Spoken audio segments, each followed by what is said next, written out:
We want to stick with the 2024 presidential election. The race looking tight. Early polls showing that we could see, though, a rematch between President Joe Biden and former President Donald Trump. Now, here with a look at what this election means for investors and the three biggest issues to keep in mind, we want to bring in Rick Newman. He is joining us now as part of our Yahoo Finance's 2024 Investor Guide. Hey there, Rick. So lots to get into here. Three big issues that investors need to keep in mind. Your first one is in regards to the Trump tax cuts. Talk to us just about the significance of this and the impact that it could have on investors.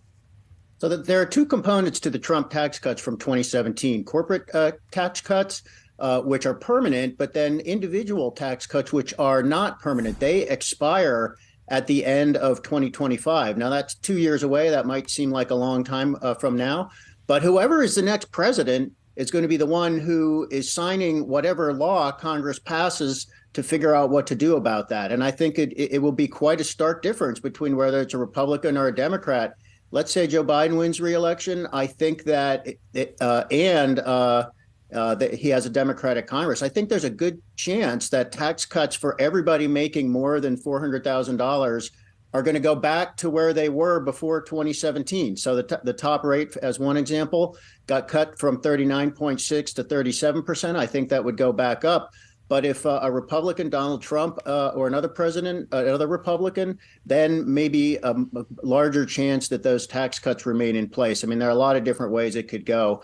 But that is a big one coming up. And there's also the chance that if we have a Democrat, corporate tax rates could go back up.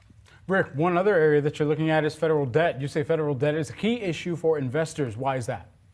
Because it's now a problem. The debt crisis is arriving, and it's not a tidal wave. I mean, we're not seeing panic in the markets.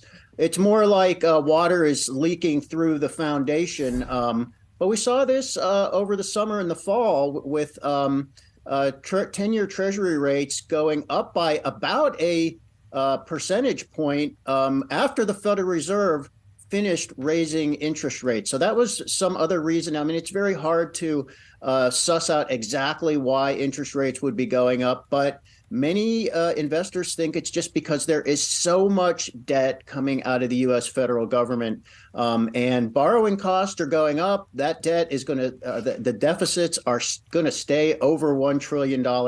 This is really becoming a problem. And it'd be nice to hear some presidential candidates say something about how to deal with this. So far, none of them has. And Rick, the outcome in the 2024 election could be pretty pivotal when you take into account the country's fight against, or fight for, maybe in some instances, green energy, fight against climate change. What does the potential outcome tell us about some of those initiatives?